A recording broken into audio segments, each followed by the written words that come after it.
Téléspectateurs de Mandé TV, bonjour, bonsoir. Bienvenue sur votre plateau Réflexion politique. Le plateau sur lequel, téléspectateurs, vous le savez très bien, nous posons la réflexion, nous la développons et nous essayons d'apporter des solutions, des pistes de réponse tout simplement. Un plateau pour lequel, téléspectateurs, je vous dis un grand merci de votre constante fidélité et vraiment j'en suis très heureuse. C'est un procédé, une technique permettant d'obtenir l'image durable des objets par la lumière sur une surface sensible ou tout simplement l'art de prendre des images photographiques. Tout au peu, on pourrait dire que c'est l'une des définitions, sinon la définition de la photographie. Mais quand ça devient une activité qui génère beaucoup d'argent, téléspectateurs de Mandé TV, malheureusement, je n'ai pas pu avoir les chiffres ici. Apparemment, c'est un secret de polichinelle. Mais ce qui est sûr, ça se compte en milliards. On peut se demander quelle est la place pour le Mali, pour le marché de la photographie et peut-elle être un levier économique pour notre pays, le Maliba? Sont autant de questions que nous nous posons, d'où le thème d'aujourd'hui, l'économie de la photographie. Nous avons des invités pour en discuter, des personnes spécialistes qui travaillent dans le domaine et qui ont pas mal d'expérience. Notre premier invité est Monsieur Amadou Chab Touré. Il est professeur d'esthétique, critique d'art et écrivain. Monsieur Touré, bonjour. Bonjour. Est-ce qu'on peut dire petit Touré ici? Non. Bah oui, bah, les Tourés, s'ils sont petits, s'ils sont petits, ils sont le meilleur quand ils sont petits. Avec les Maïgas, ils sont meilleurs. Pas le choix, pas le choix. Merci beaucoup quand même. Il reste toujours assez philosophe. C'est un philosophe aussi, quelque part. Et notre deuxième invité est Monsieur Amadou Arandane. Je vais y arriver. Diko. Il est photographe, photojournaliste, DG de Balanzan Pixel. Monsieur, merci. Merci. Diko, bienvenue. Merci. J'espère que vous allez apporter pas mal sur ce plateau. Bon, on va essayer. Vous allez essayer. Alors, avant d'entrer dans le vif du sujet, pour nos téléspectateurs qui ne savent pas, qui voudraient vraiment comprendre un petit peu ce que c'est, avoir une idée de vos profils, vous êtes professeur d'esthétique? Oui, moi je suis professeur d'esthétique, ça veut dire que j'enseigne la philosophie, mais un aspect de la philosophie qui est assez particulier, c'est-à-dire la philosophie de l'art. La perception, c'est-à-dire qu'est-ce que c'est un objet d'art, comment ça se fait, comment ça se prépare, comment ça se perçoit, et comment ça rentre dans la vie des êtres humains. Aussi simplement. Aussi simplement. Aussi simplement. Merci beaucoup, Touré. Alors, photographe, photojournaliste, pour nos téléspectateurs qui n'arrivent peut-être pas, voilà. Bon, et moi, ce que je peux dire, tout simplement, je suis à la fois photographe praticien, parce que je pratique toujours la photographie. Et en plus de ça, je suis aussi un peu dans l'industrie culturelle à travers la photographie, parce que j'essaye de structurer un peu ce domaine qui est plus ou moins dispersé au Mali, parce que tout le monde est photographe au Mali, et tout le monde se prétend photographe. Maintenant, on ne sait pas qui est qui, donc c'est extrêmement important d'apporter certain ordre dans ces grands désordres, si je peux m'exprimer ainsi. En tout cas, sur ce plateau, nous allons avoir beaucoup de précisions par rapport à ça. On va rentrer dans le vif du sujet. Tout de suite, c'est quoi la photographie et le monde de la photographie? Touré. Bon, en fait, il est difficile de cerner la photographie sans limiter géographiquement de quelle photographie on parle. Si on parle de la photographie au Mali, il y a peut-être 3 niveaux qu'il faut qu'on dégage et qu'on essaie de comprendre. D'abord, il y a la part la plus importante de la photographie, c'est celle qui est faite par des photographes précis, qu'on appelle ici des photographes de studio, et qui ont une offre, et que cette offre correspond à une demande du marché malien. C'est-à-dire toutes les personnes physiques, individuels, qui décident un jour, parce que c'est leur beau, ils sont bien ce jour-là, d'aller se faire tirer le portrait dans un studio, du patron d'une entreprise jusqu'à au petit cireur dans la rue, qui peut avoir envie d'avoir une image fixe d'un moment précis de sa vie en ville, peut aller dans un studio et se faire photographier. On appelle ça des photographes de studio. Il y a ceux-là. On ajoute à cela aussi tous les photographes ambulants, ceux qui ont leur appareil, qui sautent de séminaire en séminaire et qui font des photos des gens pour leur vendre aussitôt après. Les photographes amateurs. C'est pas des amateurs, ils peuvent être professionnels. Ils peuvent être professionnels, mais c'est des photographes de métier. Donc en fait, c'est la première catégorie, c'est des gens qui font de la photographie comme moi je fais le prof d'esthétique, comme lui il fait du photojournalisme, comme ton collègue il s'occupe de ce plateau. Donc en fait, c'est un métier pour eux qui leur permet de gagner leur vie tous les jours. Et donc ceux-là sont les plus nombreux. Et à côté, tu as des photographes comme Arandan ou d'autres qui en font leur pratique artistique. C'est-à-dire qui décident de dire des choses qui les intéressent sur la vie, sur le monde qui les entoure, sur les personnes, sur eux-mêmes parfois, à travers la photographie. Et ceux-là, on les appelle entre guillemets des photographes artistes parce que c'est un travail qui vient d'eux et qui n'est pas une offre à quelqu'un. C'est une offre sur un marché de l'art où on peut acheter un tirage de Arandan. Et dans ce lot-là, il y a aussi tous les photographes qui font de la photographie pour de l'information. C'est-à-dire ils sont soit correspondants de presse pour des magazines, soit ils sont photographes dans un journal et ils vont photographier le sujet que traite un journaliste pour pouvoir donner un point de vue à lui. Et celui-là, il peut être à cheval entre l'artiste et le photographe de studio ou le photographe technique. D'accord, merci Touré. Mais est-ce qu'on peut être photographe et basculer dans le photojournalisme sans se rendre compte? Comment il y a une limite ou pas?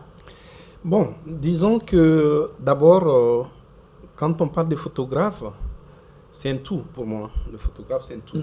Maintenant, dans la pratique de la photographie, il peut y avoir certains qui ont envie, sinon une tentation à aller vers la photographie de presse. Et en général, au Mali, ces photographes, je me rappelle, Chab Inane avait fait vraiment un travail sur le football qui a mis en lumière tous ces photographes de la MAP qui sont dans l'ombre. Donc, par rapport à ça, il y a des photographes à travers la pratique qui vont vers une spécialisation.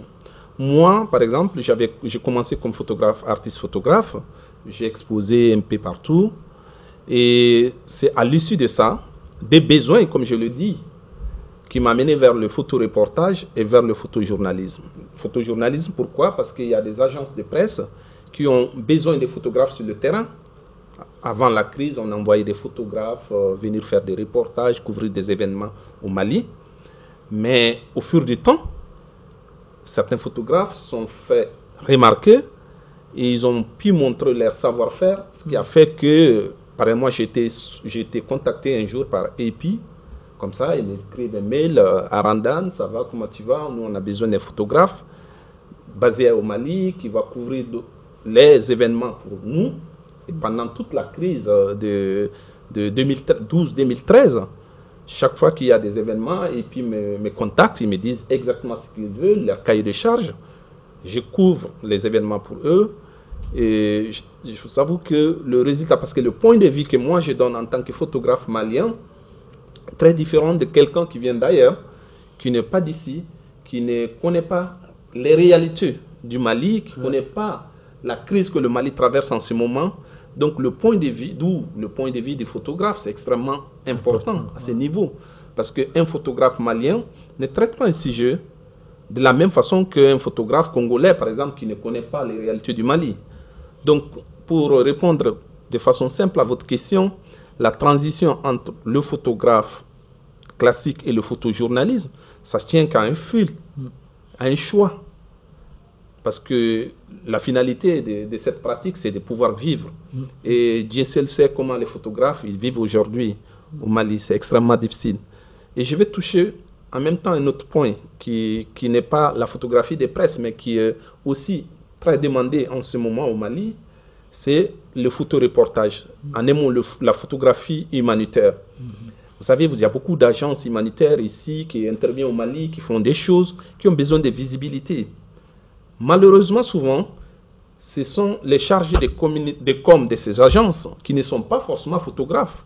Par rapport à la pratique de la photographie au Mali, il y a une forte demande, surtout au niveau des agences humanitaires, qui avant faisaient venir des photographes qu'ils payaient cher, ils payaient les hôtels, les DSA, ils payaient les billets d'avion, ça coûtait beaucoup cher.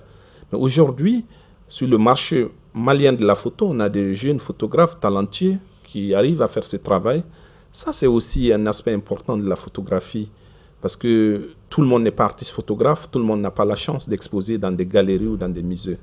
Donc, je vais m'arrêter là. Donc, ça veut dire que ce marché-là, ce qu'on comprend, permet à nous de nourrir, à l'homme de se nourrir. Est-ce que la photo nourrit son homme au Mali? Plus que les autres arts. Plus que les autres arts. En fait, en termes comment dire, de permanence, vivre de l'art est difficile à partir du moment où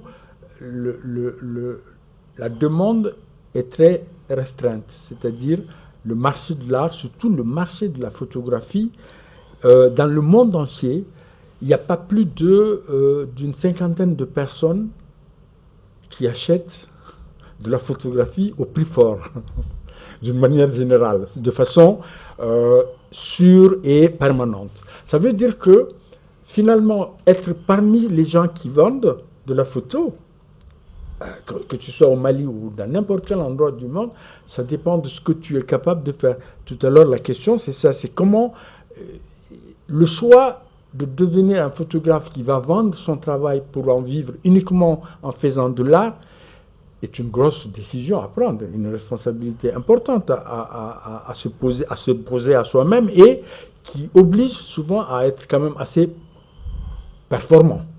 Ce n'est pas la même chose que de faire un studio. Si tu fais un studio photo, tu sais que tu auras toujours des clients et tous les jours, tu vendras quelques photos, quelques tirages. Et le nombre de gens qui vivent de ça aujourd'hui, on en parlera peut-être. Et il y a ceux qui le disent, ceux qui font du reportage, qui aussi en vivent. Parce que une journée de reportage aujourd'hui au Mali, il y a certains photographes, j'en connais, qui facturent la journée à 200 000. Tu vois? Donc en fait, ça veut dire que trouver le reportage à faire pour 2 jours à 400 000, c'est intéressant. Donc ça veut dire on choisit aussi de devenir tel photographe ou tel photographe en fonction des opportunités, surtout de la possibilité technique qu'on a de faire face à ce que demandent les gens pour lesquels on travaille. Parce que même si c'est intéressant, il faut quand même être capable de répondre à la demande. Et c'est toujours ça le problème d'un marché comme celui de la photo, qui est un petit marché finalement. Il n'y a pas beaucoup de gens qui achètent de la photo dans le monde. Au Mali, j'en connais même pas d'ailleurs. Si c'est pas de la photo artistique. De la photo artistique. Oui. De la photo artistique, j'entends.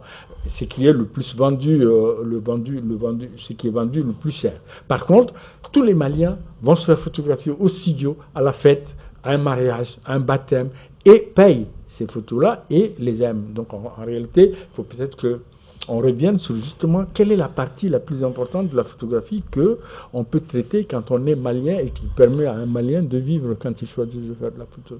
De vivre tout simplement. On a compris que c'est un secteur qui génère pas mal d'activités. Hein.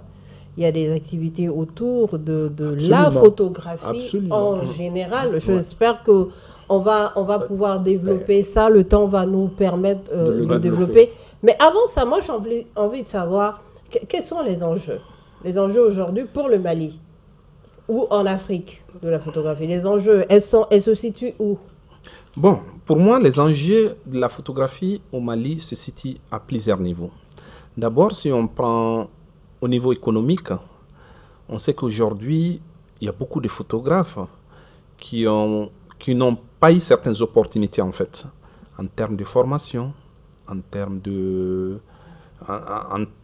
en termes aussi de soutien à travers des projets artistiques, des projets de formation qui leur permettent de renforcer leurs capacités et de pouvoir produire suffisamment par rapport à la demande internationale exclusivement, parce qu'au Mali, il n'y a pas vraiment un marché de photos d'art au Mali.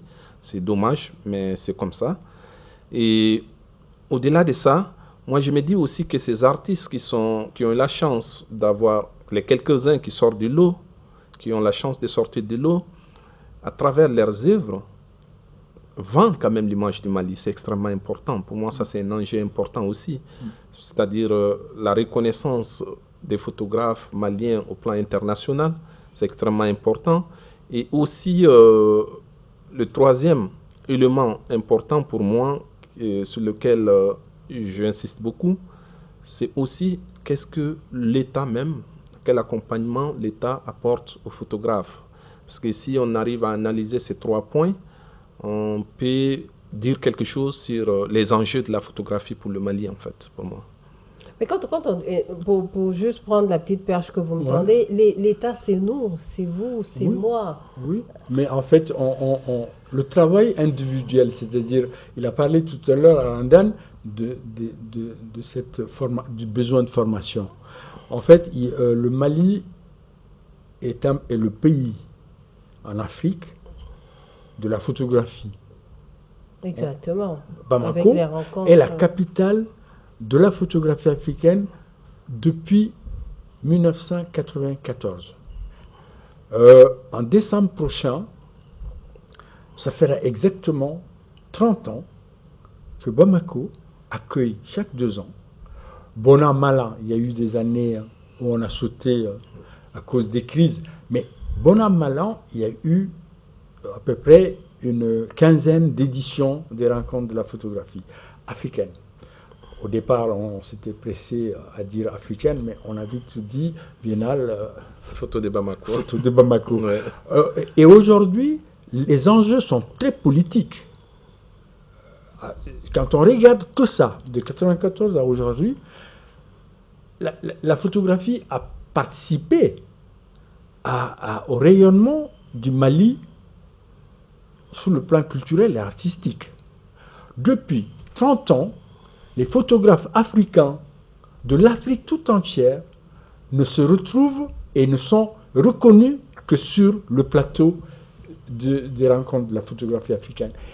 Je dis ça, mais en même temps, au moment où je dis ça, mon cœur me fait extrêmement mal parce que un enjeu politique et stratégique aussi important, malheureusement, n'a pas produit d'effets forts. Pourquoi? Parce que on est à 30 ans de rencontres de Bamako, on n'a pas une école de photographie. La formation initiale en photographie à l'INA et au conservatoire, qui à l'INA était d'un certain niveau, a baissé. Il n'y a pas de lieu d'exposition, à part le musée national qui existait, bien entendu, mais il n'y a pas d'événement, il n'y a pas quelque chose d'économique qui accompagne ce travail qui est fait par des photographes maliens, par des photographes africains. On a une maison africaine de la photographie au Mali, à Bamako. Très peu de gens maliens savent que le Mali a, à Bamako, ce qu'on appelle la maison africaine de la photographie. Donc il y a un enjeu politique important. Derrière cet enjeu politique, il y a des enjeux économiques, comme il a dit. C'est-à-dire, si on s'intéressait à ce qu'a fait Seydou Keïta et Malik Sidibé, qui, entre guillemets, ont eu et fait avoir au Mali de la valeur ajoutée par rapport à la photographie, parce que c'est grâce à eux que beaucoup de photographes africains sont connus et sont vendus dans des galeries dans le monde. Mais ces deux-là, il n'y a rien qui reste. L'un est parti avant, Seydou est parti le premier. Les œuvres de Seydou, je ne sais pas s'il y en a beaucoup qui existent encore au Mali. Je ne sais pas s'il y a des Maliens qui ont acquis des photos de Seydou, mais je sais qu'il y a beaucoup de galeristes et de collectionneurs internationaux qui les ont. Si demain, on veut du Seydou Keita, il va falloir qu'on aille les acheter ailleurs. C'est pareil pour Malik. Malik a eu tous les prix du monde. Il a eu le meilleur prix, le plus grand prix, le prix le plus prestigieux de la photographie, le Hazelbad, il l'a eu, mais aujourd'hui... C'est le premier Africain d'ailleurs. Le premier Africain à l'avoir. Et aujourd'hui, qu'est-ce qui reste en fait de tout ça Si en fait, normalement on devrait fêter les 30 ans, je suis désolé, mais on devrait le fêter justement pour faire le point, pour savoir qu'est-ce qui se passe. Donc derrière l'enjeu économique et l'enjeu politique que je disais tout à l'heure, il y a aussi un enjeu social et affectif très important. Est-ce qu'on a du mal, j'ai l'impression qu'on a du mal à saisir les enjeux. En fait, je pense que c'est déjà là le petit hic, hein, on va dire. Oui, en fait, c'est juste pour aborder dans le même sens que Chab. Vous savez, les rencontres, normalement, on devrait se l'approprier. Aujourd'hui, quand vous partez au Burkina, par exemple, le FESPACO, c'est un événement, tu sens l'État est impliqué. Tu sens que l'événement est un événement important qui se passe dans le pays. Les rencontres de Bamako devraient être autant. Mais malheureusement, c'est comme une rencontre, un rendez-vous qu'on organise chaque 2 ans, les photographes viennent, se rencontrent. Vous savez que souvent il y a la Biennale de Bamako qui se passe à Bamako. Tu demandes à un Malien lambda quel événement se passe à Bamako, il te dira qu'il ne sait pas. Pourquoi? Parce que tout simplement, d'abord, quand on parle d'enjeu, on n'a pas créé les cadres. C'est pour ça que je parle de l'État, parce que pour moi, le garant des institutions, le garant des politiques culturelles, c'est avant tout l'État. Parce que même si les associations ou les organisations mettent en place des dispositifs pour mettre en place des politiques culturelles, c'est l'État qui valide. C'est l'État le garant en fait de cette politique. Et je trouve que c'est vraiment dommage, comme Chab l'a dit, au bout de 30 ans, que la Biennale de Bamako n'arrive pas à faire un bilan de où nous sommes, qu'est-ce que nous devons améliorer et sur quel format nous devrons continuer. Parce que pour moi, honnêtement, certes, j'ai été révélé par la Biennale Photo, ça je le reconnais. En 2005, j'ai exposé, je ne sais pas c'était la combien d'édition déjà. Après, j'ai exposé en 2017. En 2007, j'ai exposé en 2009 aussi. Ça m'a permis d'être connu, d'exposer dans des galeries entre les interbiennales. Oui, pour ça c'est important. Mais au jour d'aujourd'hui, on doit quand même faire le bilan de cet événement et d'en tirer des leçons et savoir où nous sommes. Mais avant de faire le bilan, je reviens encore avec vous, je reviens toujours sur les enjeux. Parce que quand on parle de bilan, c'est comme si on a vraiment mis la machine sur place, en route, et elle tourne.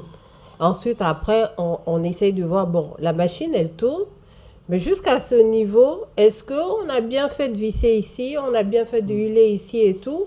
Mais j'ai l'impression, en tout cas, c'est pas le but du sujet, mon impression, mais les enjeux, est-ce que les enjeux ont été réellement saisis, ont été réellement jaugés, ont été réellement identifiés surtout? C'est ça ma question. Oui, en fait, je pense qu'en fait, les enjeux sont très clairs. Hein. Et, très récemment d'ailleurs, c'est-à-dire le dernier, pendant longtemps, on n'a pas fait de bilan de ces rencontres. Par contre, il y a eu un bilan très récent. Quand Kadiatou Konaré a été ministre de la Culture en 2022. Non, bien avant ça, 21. 21. Oui. En 2021, la première chose qu'elle a faite, c'est un tour de séminaire sur tous les domaines que couvre son ministère de la Culture. Et parmi ces séminaires, elle a organisé un séminaire sur la photographie pour comprendre, il n'y a pas longtemps, c'est-à-dire pour comprendre où est-ce qu'on en est, qu'est-ce qu'on peut faire. En fait, derrière un séminaire comme celui-ci, qui est un séminaire important, ce qui manque, c'est une volonté politique. C'est-à-dire, la notion de volonté politique, ici, elle est très précise. C'est-à-dire, comment les enjeux sont perçus par l'État. Je suis d'accord avec Arandal. C'est-à-dire, il faut qu'au-delà d'un ministre, d'un département ministériel, c'est un État qui prend en compte les préoccupations d'un secteur bien déterminé, comme l'exemple, notre cas, la photographie, de dire, ah, voilà ce que ça vaut, voilà ce que ça apporte à notre pays, voilà ce que ça apporte à des individus dans ce pays. Je vais vous dire, le dernier répertoire des photographes du Mali,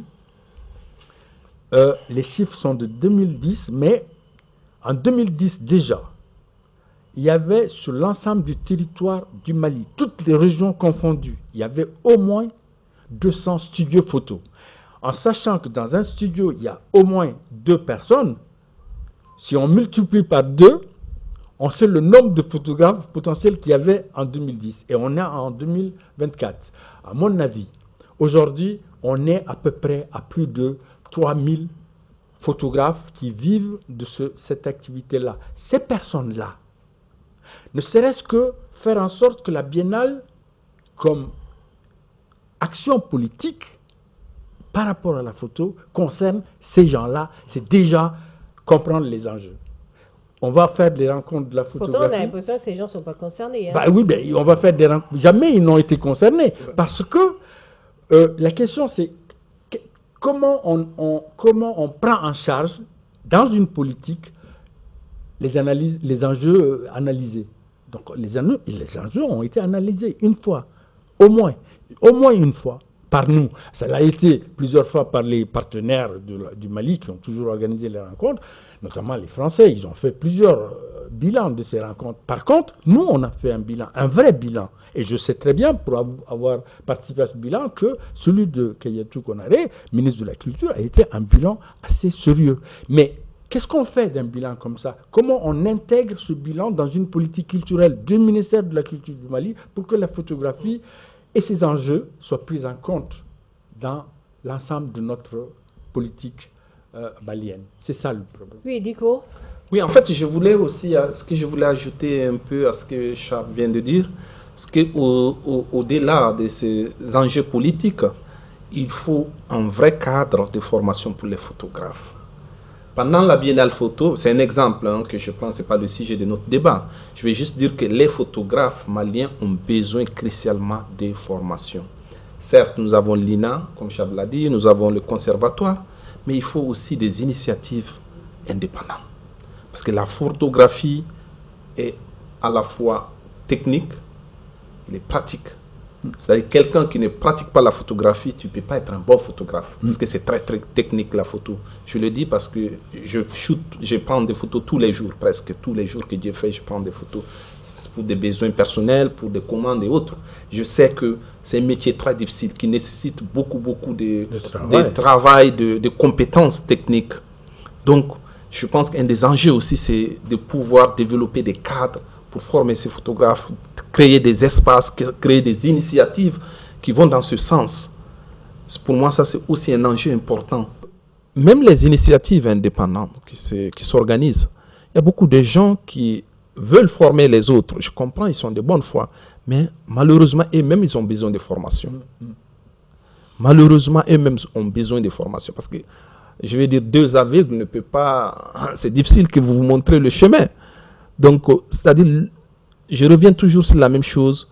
Un des enjeux, vraiment, c'est la formation des photographes. On doit former les photographes. On doit créer des cadres pour former les photographes. Chab a quand même effleuré un petit peu le bilan.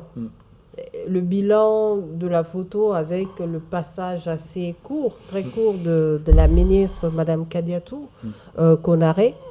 Est-ce que déjà on peut faire un bilan? Est-ce possible? Et quel bilan feriez-vous de la photo au Mali? L'entrée, c'est une pratique. Il y a beaucoup de photographes qui font de la photo et qui en vivent. Je vous ai donné l'exemple de tous les studios.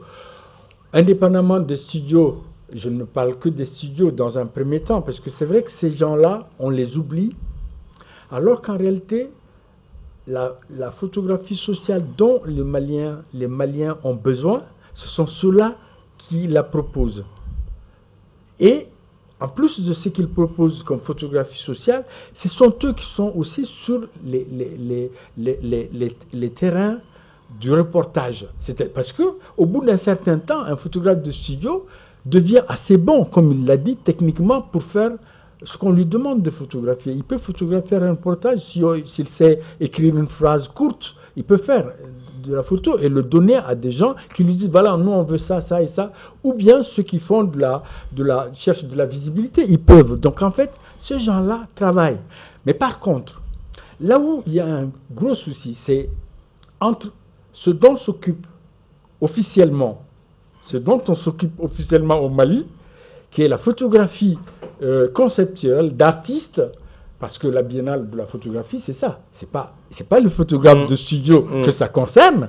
Ça concerne une autre catégorie de photographes. Sur cette catégorie de photographes, par édition, aujourd'hui, on est en 2024, cette édition-ci, il y a 4 photographes maliens dans la sélection officielle. Je pense que c'est le plus grand nombre de participants maliens dans la sélection officielle. Ça veut dire qu'en 30 ans, on en est encore à ne pouvoir proposer dans la sélection officielle des rencontres de Bamako que 4 photographes maliens. Ça veut dire qu'il y a un problème énorme, alors que tu as de l'autre côté plus de 2000 photographes qui travaillent en studio dans toutes les régions du Mali, j'ai des chiffres, hein, dans toutes les régions du Mali, et qui font tous les jours de la photographie sociale pour des personnes, pour des Maliens, pour des mariages, pour des baptêmes. Et ceux-là ne sont pas concernés par les rencontres de la photo. C'est ça le gros souci. C'est-à-dire, si on veut s'intéresser à la photographie pour le Mali, au Mali, avec les Maliens, il va falloir changer. Il va falloir changer.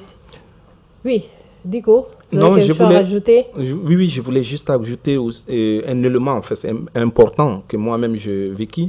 Il y a 2 ans, je faisais mes recherches sur mon MBA. Et le thème de mon sujet de recherche, c'était le rôle et la place des photographes dans les agences de presse maliennes. Je pris spécifiquement le cas de l'Essor, par exemple. À part l'Essor, je dis bien à part l'Essor, tous les journaux de la place n'ont pas de photographe officiel. Alors que dans une rédaction, le photographe, il est autant important que le journaliste qui fait l'article. Un journaliste qui sort un article, celui qui a écrit l'article, celui qui a pris la photo, n'est pas, je vais dire, n'est pas la même chose que... Il y a la différence entre faire une photo pour un journal, pour donner de l'information, et prendre une photo pour illustrer un article d'un journaliste. C'est-à-dire, le photojournaliste est un photographe qui parle avec sa photo autant que le journaliste parle avec son article. Il propose, comme il l'a dit tout à l'heure, un point de vue. Et c'est vrai qu'ici, on ne se rend même pas compte, ne serait-ce que la décision politique qui oblige le ministère... En plus, je peux le dire parce que moi, à un moment, le ministère de la Culture et le ministère de la Communication étaient le même. Même à ce moment-là, les journaux et les magazines maliens n'avaient pas pu être des vrais organes qui mettaient la photographie en avant. Et souvent, quand ils utilisent de la photo, regardez bien, vous pouvez le vérifier même aujourd'hui, ceux qui nous écoutent peuvent le vérifier. Si vous regardez les journaux maliens, rarement vous allez voir la photo, le copyright de la photo. C'est-à-dire, on va vous dire qu'il y a DR, droit réservé, c'est-à-dire au cas où l'auteur, c'est parce qu'on connaît bien l'auteur, mais on ne va pas le mettre. Mais ça, c'est déjà des choses auxquelles on fait attention quand on est un pays où on dit qu'on est la capitale africaine de la photographie. On fait attention à ce genre de détails. On fait attention au fait que dans la mode, c'est un domaine dans lequel la photographie est demandée. Dans le cinéma, c'est un domaine, des domaines dans lesquels la photographie est très demandée. Mais pour pouvoir faire de la photo de mode, pour pouvoir être photographe d'un plateau, il faut avoir certaines compétences qui permettent de pouvoir faire une proposition pertinente et sérieuse. Sans formation, sans appui, ce n'est pas facile. Et surtout, si on laisse tous ces gens-là, toute leur vie, j'en connais qui ont commencé photographe, ils avaient peut-être 20 ans et qui sont à 60 ans, ils font toujours photographe de studio. Finalement, ils vont à la retraite et c'est leurs fils qui deviennent photographes de studio. On peut aider des photographes de studio à multiplier leurs possibilités de devenir des photographes vivants, toujours vivants, qui continuent de travailler, qui continuent de former, parce que c'est possible. Il y a un truc quand même qui se passe, je pense que vous avez aussi pu observer cela, c'est depuis la pandémie de la Covid-19, il y a eu un boom avec tout ce qui est digital, tout ce qui est en ligne, tout ce qui est réseaux sociaux. Et est-ce que la photo ne peut pas aussi être prise en compte ici au Mali? Parce qu'ailleurs, la photo est prise en compte. Je suis une commerçante. Dans le temps, j'avais ma boutique. Les clients venaient à la boutique. Maintenant, j'ai des pages en ligne de vente. Donc, je fais des photos tous les jours des objets ou des articles que je vends. Au Mali, je suppose qu'au Mali, ça a aussi une place. Absolument. Elle marche beaucoup. Cette photographie, elle marche beaucoup. Elle marche beaucoup. Et comment ce mécanisme se met en place et rapporte des sous? Comment? Est-ce que c'est la vendeuse qui prend les photos, qui publie et qui empoche elle-même, qui garde ses sous? Voilà. Parce qu'on n'oublie pas le thème de il y a plusieurs niveaux. C'est l'économie de la photo. Il y a plusieurs niveaux. Il y a plusieurs niveaux à à ce sujet. C'est-à-dire, quand tu prends la plupart des photographes, vu qu'il n'y a pas de formation, d'école de formation de photographie, les photographes sont soit autodidactes, soit ils viennent d'un autre domaine vers la photographie. Actuellement, l'effet du numérique a fait que la plupart des photographes viennent de la communication. C'est-à-dire, c'est des communicants qui deviennent photographes et qui font tout ce qui est le digital. Tout ce qui est sur le digital, ça vient de la communication.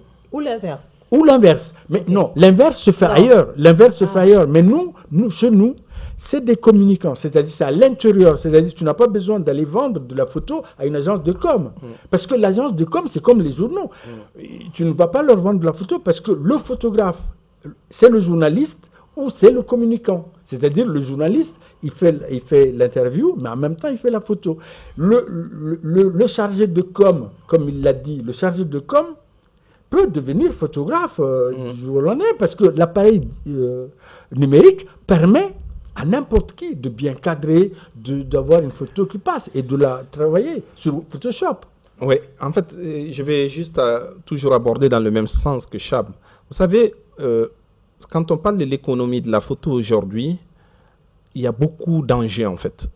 Et je peux les appeler des opportunités, je peux les appeler des menaces. Par exemple, si vous prenez dans certains domaines de la photo, le photoshooting, ça c'est à la mode maintenant. Les studios, maintenant personne ne part au studio. Donc, il y a une tendance des jeunes photographes qui ne sont pas vraiment des photographes qui ont fait des écoles de photo. Non, c'est grâce au numérique, à travers les réseaux sociaux, TikTok et autres, ils ont appris à faire des photos. Ils s'achètent les flashs chinois qu'on vend sur le marché. Ils vont faire des vrais shootings photos. Vous voyez? Et au-delà de ça, par exemple, comme vous l'avez dit, les chargés de com et autres, même la presse aujourd'hui. Moi, il y a moins de 2 mois, j'animais un atelier photo sur le photojournalisme pour les photographes du studio Tamani, par exemple. Pendant cette formation, ils se sont rendus compte qu'en fait, la photo est un métier à part entière. Okay? Qu'on doit dissocier du travail de journaliste pur et dur. Ouais. Donc, il y a beaucoup d'enjeux, il y a beaucoup à la fois d'opportunités et de menaces. Maintenant, l'intelligence artificielle aussi est venue rentrer dedans de plein pied. Vous savez, je lis un article récemment sur les métiers qui sont menacés dans les 10, voire les 15 prochaines années.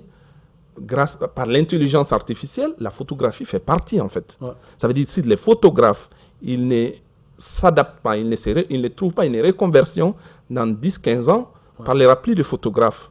Parce que tout simplement, les intelligences artificielles sont en train d'évoluer à un niveau où, avec des simples prompts, tu peux générer des images. Ouais.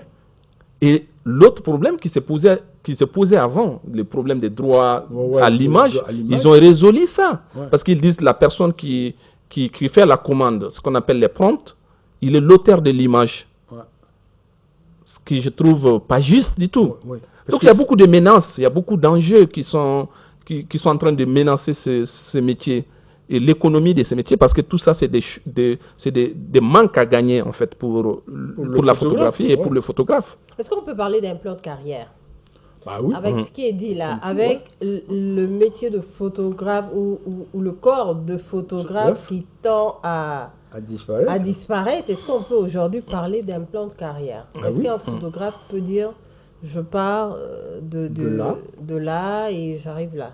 Bah oui, parce qu'en fait, si tu veux, c'est aller le plus loin possible, parce qu'on est toujours rattrapé de toutes les manières, que ce soit dans la photographie ou dans d'autres domaines, même dans le domaine tout simplement de la création. Tout ce qui est création, comme il l'a dit, il y a une grosse menace à partir du moment où il y a eu les nouvelles technologies. Mais comment on passe un photographe, c'est ce que je disais tout à l'heure, un photographe de studio, si on veut l'aider, c'est de l'aider à sortir du studio pour devenir un photographe avec un peu de formation, qui a une opinion, qui va faire une photo pour dire son opinion. Et d'ailleurs, c'est d'autant plus intéressant qu'on est dans une société où la lecture n'est pas accessible à tout le monde. La lecture d'un journal n'est pas accessible à tout le monde.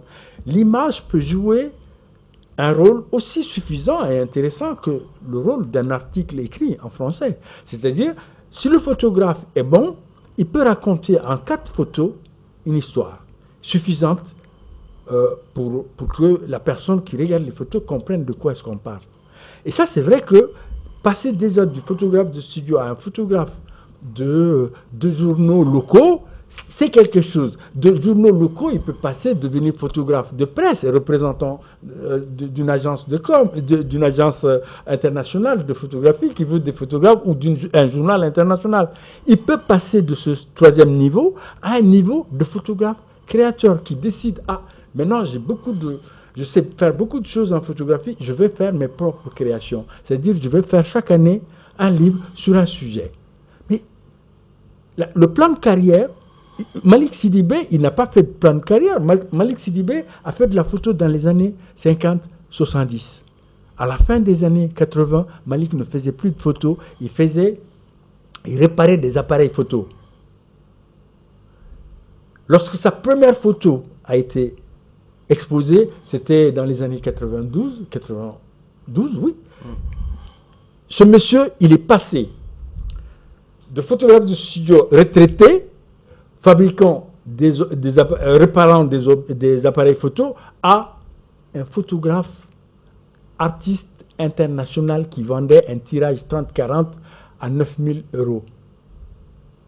Le plan de carrière, il est là.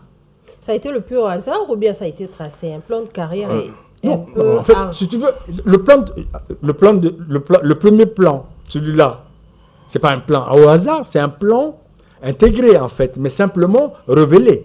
C'est-à-dire, lorsque Malik en 91, il est découvert, avant lui d'ailleurs, c'est plutôt Seydou c'est d'ailleurs le premier, c'est Malik, puis après Seydou, parce que le gars qui a découvert Seydou, il est passé par ce Malik pour savoir qui c'était cette personne qui a fait 2 photos qu'il avait en main, qui était signée photographe inconnu de Bamako, années 50.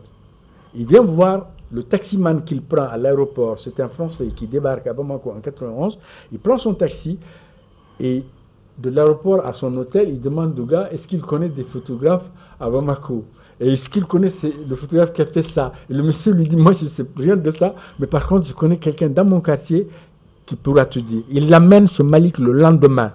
Le lendemain, le monsieur, il était en face de Seydou Keïta et il a commencé à acheter les négatifs de Seydou Keïta à 50 000 francs CFA. 91, il n'y a pas longtemps. Ça a été un hasard. Oui, mais aujourd'hui, sur le hasard de Seydou et de Malik, tout le monde, chaque photographe peut se créer son plan de carrière. Le plan de carrière, il est là, il est clair. Tu es photographe de studio, tu ne vas pas rester photographe. Tu peux ne pas rester photographe de studio pendant toute ta vie, si tu veux. D'accord. Voilà. On va demander à quelqu'un qui est dans la pratique et qui sûrement a un plan de carrière. Monsieur Diko, est-ce que vous avez un plan de carrière ou vous avez eu un plan de carrière? Bon, je dirais que j'ai un plan de carrière.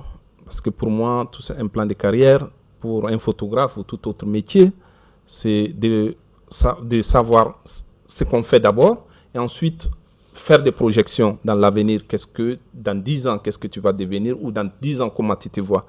Et je vous avoue que la question du plan de carrière est très importante au Mali. Ce n'est pas la photo seulement, hein, c'est dans tous les domaines. D'abord, au niveau des artistes photographes, quand très peu de photographes pourront te dire qu'ils ont un plan de carrière. Parce que tout simplement, nous avons, comme Chab l'a dit, nous avons ici une tradition. Moi, j'appelle ça une tradition parce que ça a tout le temps évolué comme ça. C'est-à-dire, les quelques photographes qui ont été révélés par la Biennale ou qui sont les photographes artistes, ils ont la chance d'exposer, de voyager, de se faire une reconnaissance.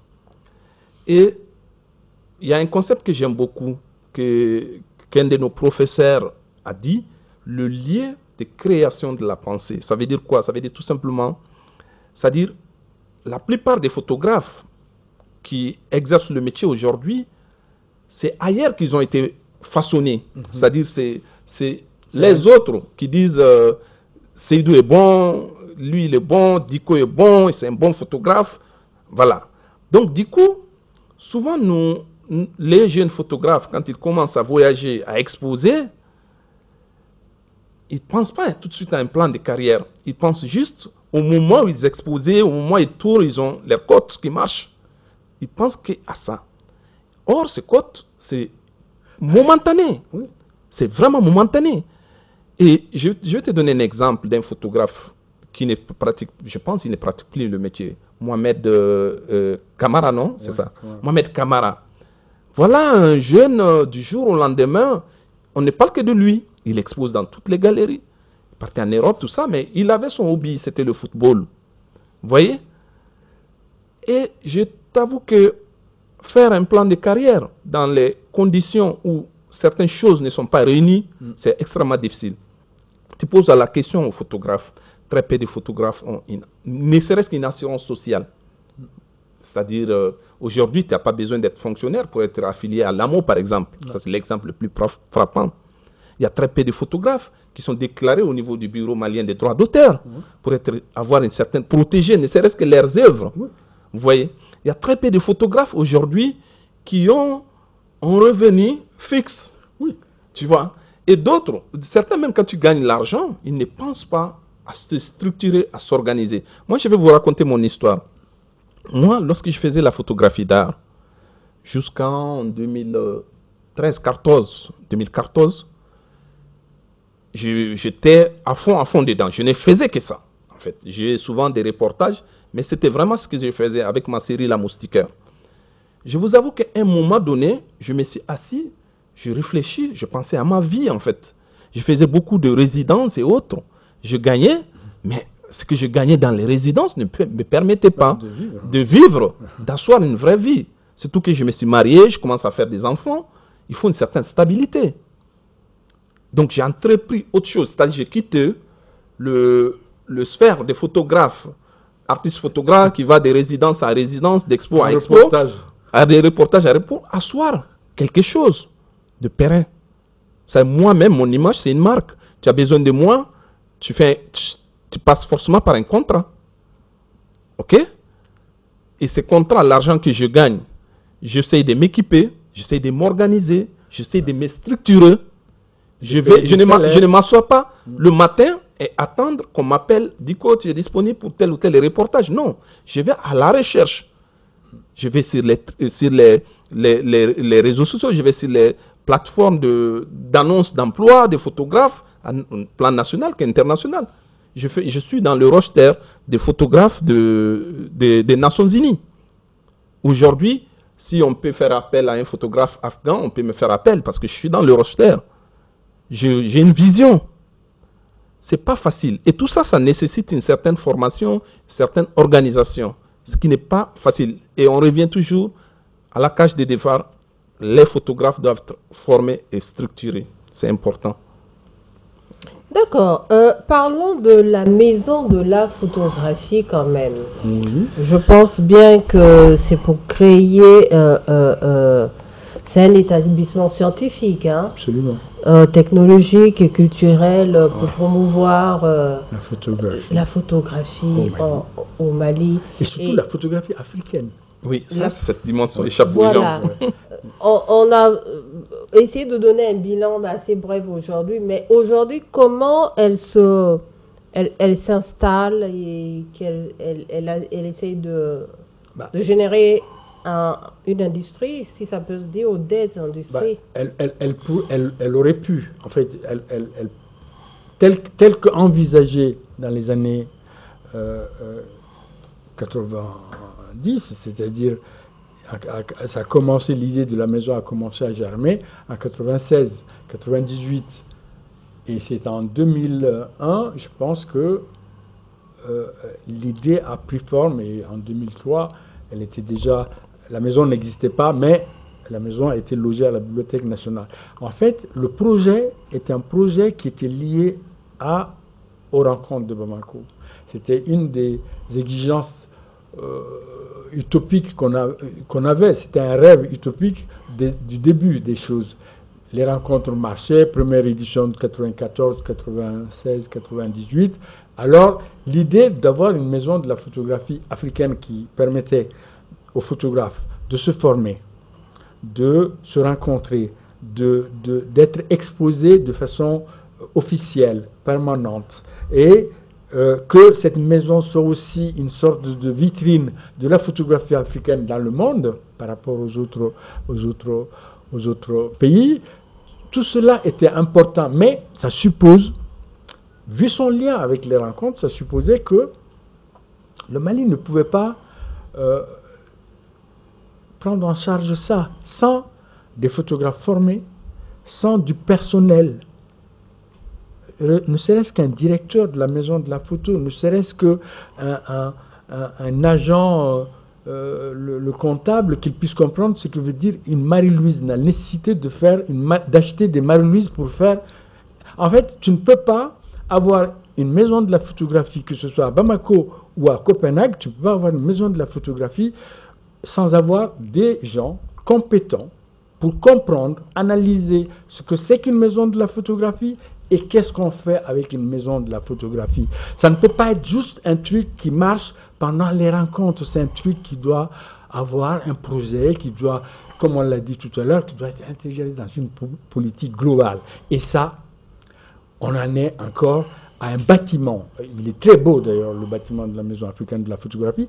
Et il y a une maison, ce qui est encore plus grave, et moi ce qui me tue, qui est grave, que je ne peux pas comprendre, c'est qu'il y a la maison africaine de la photographie, et il y a une entité autre qui s'occupe des rencontres, c'est-à-dire le ministère de la Culture nomme un délégué, une personne physique, détaché de la maison. Qui n'a rien à voir avec la maison. Il n'a rien à voir avec la... Les délégués depuis Samuel Sidibé jusqu'à présent, les délégués des rencontres sont des personnalités qu'on choisit et à qui on donne la délégation. On ne leur demande pas d'avoir une compétence dans le domaine de la photographie, de connaître le milieu de la photo, le marché de la photo, qu'ils aient simplement une culture de la photographie, qu'ils comprennent ce que c'est. Il y a un ministre, il a dit à ses conseillers, un ministre, je ne dirai pas son nom, qui a dit un jour à ses conseillers, mais c'est quoi cette histoire de photographie de Bamako? Moi, je ne comprends pas comment c'est possible que quelqu'un puisse aimer une photo qui n'est ni la photo de son parent, ni sa photo à lui-même, ni la photo de quelqu'un qu'il connaît. Ah ouais. C'est encore plus complexe. Donc, en fait, s'il te plaît, le problème, c'est quand même que pour s'occuper et faire en sorte... J'ai l'impression qu'on revient encore aux enjeux. Voilà. Pour s'occuper de ça, de la photographie, et faire en sorte que des photographes en vivent, que des photographes soient formés, que des photographes parcourent le monde et donnent une image du Mali dans le monde, dans la presse, par leurs propres travaux personnels d'auteurs. Là, il faut autre chose que ce qu'on est en train de faire, à mon avis.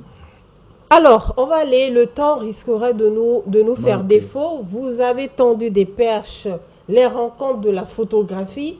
La question, elle est simple. On parle d'économie, on parle de photographie, on parle de photos, de métier, du cadre. Qu'est-ce que le Mali gagne à organiser ces rencontres de la photo, pas sur le plan artistique, mais sur le plan économique? Qu'est-ce que le Mali gagne? Bon, ça c'est une question très difficile à répondre parce que moi je dirais plutôt qu'est-ce que le Mali met dans les rencontres. Parce que si vous imaginez cette biennale, c'est une machine très lourde parce que tous ces artistes qui sont invités, les billets d'avion, les frais de séjour et tout, c'est énorme. Et si on veut voir ce que le Mali gagne en termes d'impact, moi je dirais tout simplement, d'abord, dans un premier temps, cette reconnaissance internationale, Bamako, capitale africaine de la photo, et aussi peut-être la semaine professionnelle, parce que la biennale, il y a ce qu'on appelle la semaine professionnelle, où voilà, les artistes invités sont là, on va voir les expos, on va vernir certaines expositions, et c'est fini. Pendant tout le mois, le Malien lambda, il ne va pas voir l'expo au musée, ce n'est pas son problème. OK? Et ces photographes, ces artistes qui viennent, en fait, en réalité, ce n'est pas des gens riches. Ils viennent à une rencontre. Ce n'est pas des gens riches pour injecter de l'argent dans l'économie. OK?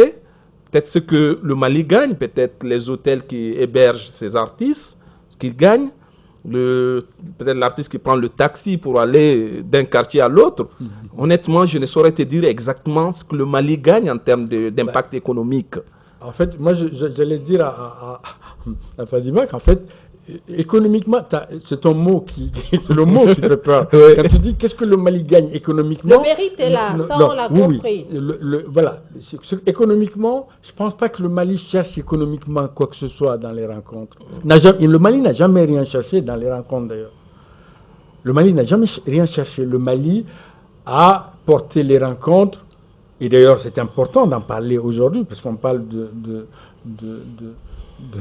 on parle de souveraineté, d'indépendance et de ces tas de choses.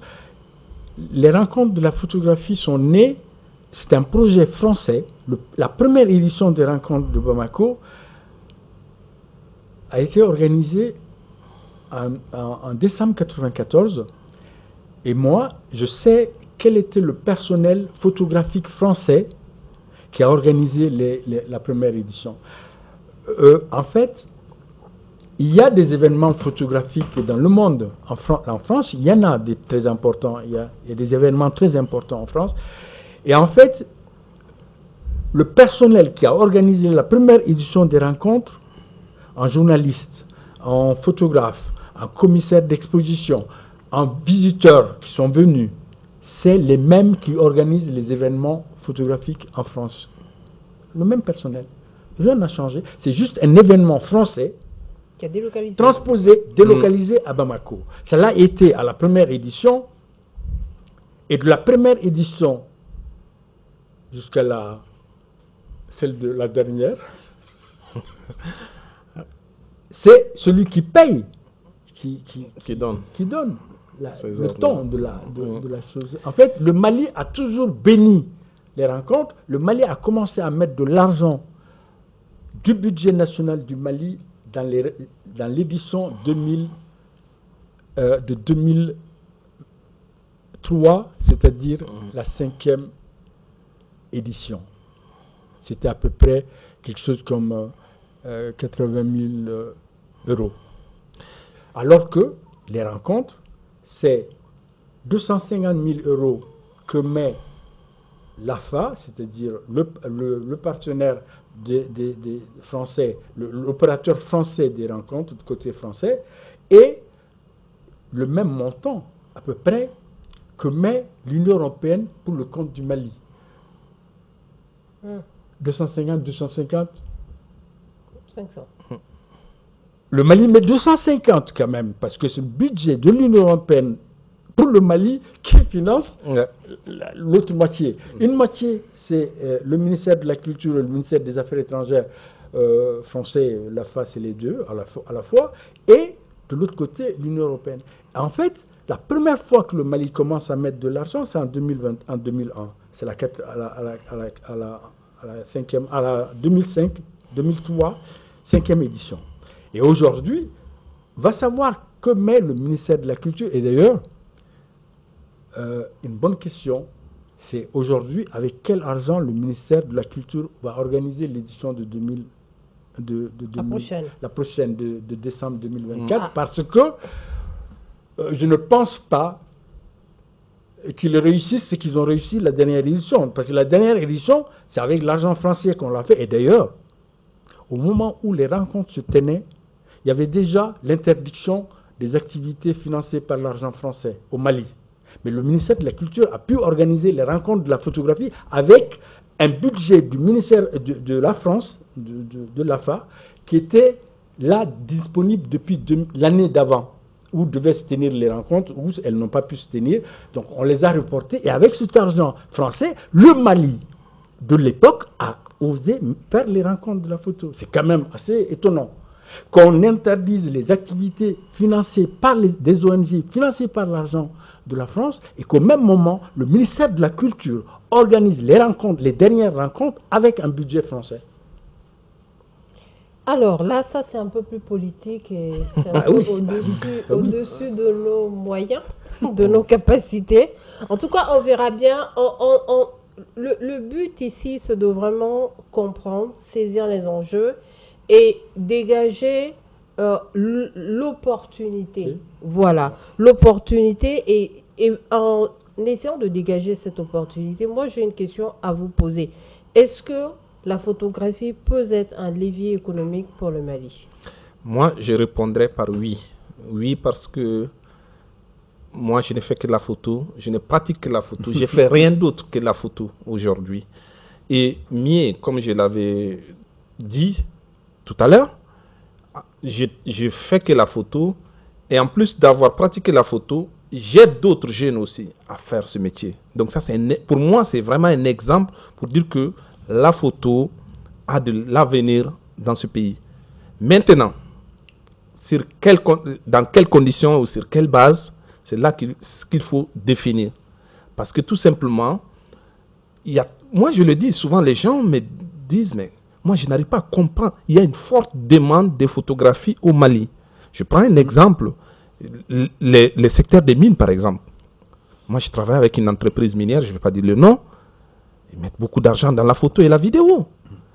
Sans compter les organisations, les ONG, les organisations humanitaires. Il y a une forte demande de la photo. Il faut juste savoir quelle porte taper, comment. C'est ça en fait, tout le problème en fait pour moi. Donc je dirais oui, oui et oui. Il y a beaucoup d'argent. Oui. Il y a beaucoup d'argent dans la photographie. Et en fait, je vais te donner juste 2 pistes. Si la Maison africaine de la photographie avait une politique pour la photographie, elle serait un lieu où des photographes africains viendraient se former. Se former. Parce que Bamako peut attirer ça. Elle aurait un laboratoire qui ne se contenterait pas de faire des tirages photos juste pour chaque 2 ans les rencontres de Bamako, mais plutôt pour la demande sur le marché africain. Il y a 2 pays dans lesquels des labos de photos intéressants existent, c'est en Afrique du Sud et au Nigeria. Le Mali aurait pu être le 3e pays avec cette maison africaine de la photo, production, formation, et même créer, aider à créer une image africaine. Parce qu'on a toujours dit, c'est les autres qui vendent notre image, c'est les autres qui portent notre image, qui la fabriquent, donc ils la déforment. Si on veut que notre image soit respectée, qu'elle soit validée par nous-mêmes, commençons à faire notre propre image. D'accord, c'est très intéressant. Alors, messieurs, Touré, Diko, on ne saurait finir ce plateau sans pour autant dégager quelques recommandations. Moi, je pense qu'il faut refaire un bilan. Ou bien il faut aller chercher le bilan. Non, je rigole, mais il faut aller chercher les bilans qui ont été faits. À mon avis, on aurait pu éviter de faire cette édition comme elle va se faire si on avait regardé un peu ce qu'avait fait quand même le séminaire les ateliers de Madame Konaré. Et puis surtout si on avait essayé peut-être c'était possible aussi d'essayer de voir qu'est-ce qu'on peut faire par rapport à l'ensemble des préoccupations actuelles du Mali. Parce que moi je parle quand même beaucoup. Ce qui me fâche, c'est par rapport à la préoccupation actuelle de notre indépendance vis-à-vis de tout ce système qui nous a plus ou moins malmenés pendant un bon moment, et qu'aujourd'hui, où on parle autrement, que les choses continuent de se faire de la même manière, ça me paraît un peu difficile. Et c'est vrai que écrire une nouvelle histoire suppose qu'on fait le point. Parce qu'en réalité, c'est vrai que les acteurs sont nombreux, nous en sommes quelques-uns, mais on est quand même dans un pays où l'acteur, finalement, le plus décisif, c'est un ministère qui est là, qui se charge de ça, qui est un ministère de la culture. Donc, que peuvent faire des entreprises privées ou indépendantes en dehors d'un cadre qui soit tracé sans être complètement inefficace, tu vois. C'est ça aussi le problème. Donc en fait, comment aujourd'hui on repart sur la base de ce qui existe et sur ce que savent les gens, parce qu'il y a beaucoup de gens qui parlent de photographie ici, il y a des jeunes, moi je leur dis, mais est-ce que tu sais comment c'est né la Biennale? Ils ne savent pas. Ne serait-ce que d'informer les gens, de dire la vérité aux gens, de dire aux gens, en fait, les rencontres de la photographie, c'est pas un événement malien, mais on peut faire un événement malien de la photographie. D'accord, merci beaucoup, pertinent. Dico, quelques recommandations, évidemment, on ne pourra pas aller très en profondeur, mais quelques lignes à dégager. En fait, moi, en termes de recommandations, je dirais tout d'abord mettre en place une vraie politique, en fait. Parce que on est toujours, c'est pas la photographie seulement. Au Mali, la culture de façon générale, on est toujours dans l'à peu près, en fait. Vous m'excusez du terme, hein. C'est une industrie qui mérite d'être développée, la photographie. C'est une chaîne de l'industrie culturelle. Il faut que les photographes soient formés. Il faut créer les cadres pour que les photographes puissent avoir accès aux opportunités. Je n'ai pas pu intervenir par rapport à la question sur la Maison africaine de la photo, mais si vous lisez un peu le texte, moi je me suis amusé à lire les textes fondateurs de cette maison, vous vous rendez compte que cette maison ne fait pas son travail du tout.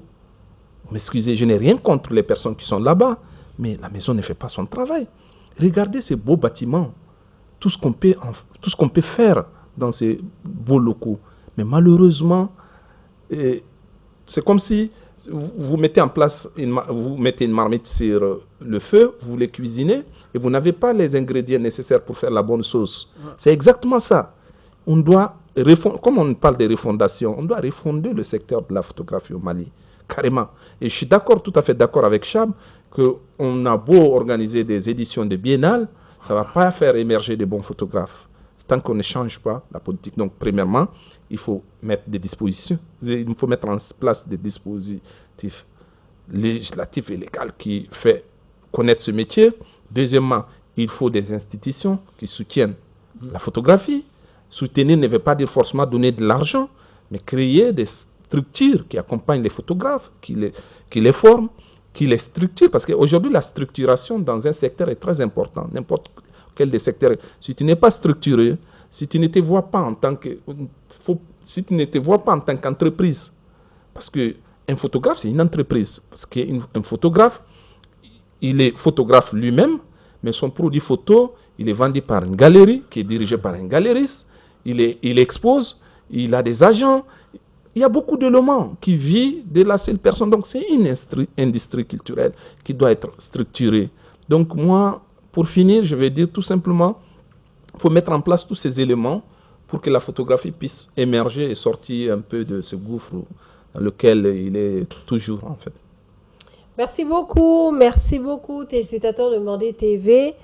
Nous remercions nos invités qui ont quand même poussé la réflexion sur ce plateau. Il s'agit de Monsieur Amadou Chab Touré. Il est professeur d'esthétique, critique d'art et écrivain. Touré, merci beaucoup. Merci.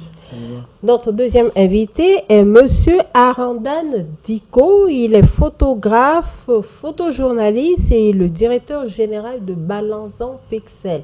Monsieur Diko, merci beaucoup. Merci, madame. D'avoir été des nôtres. Téléspectateurs de Mandé TV, à travers ce thème aujourd'hui, on a très bien compris qu'il est crucial de pouvoir développer ou bien de renforcer l'industrie de la photographie qui est juste un petit segment de la culture malienne. À travers cela, on peut asseoir, si possible, si on s'y met, si on travaille, à renforcer et puis pouvoir profiter économiquement de ce secteur. Ainsi prend fin notre réflexion d'aujourd'hui, téléspectateurs de Mandé TV, qui a pour thème l'économie de la photographie. On se dit à la prochaine avec un autre thème de réflexion. Entre-temps, d'ici là, restez toujours sur les ondes de Mandé TV. Allez-y sur nos pages YouTube, Facebook, Mandé TV, Reflet du Mali.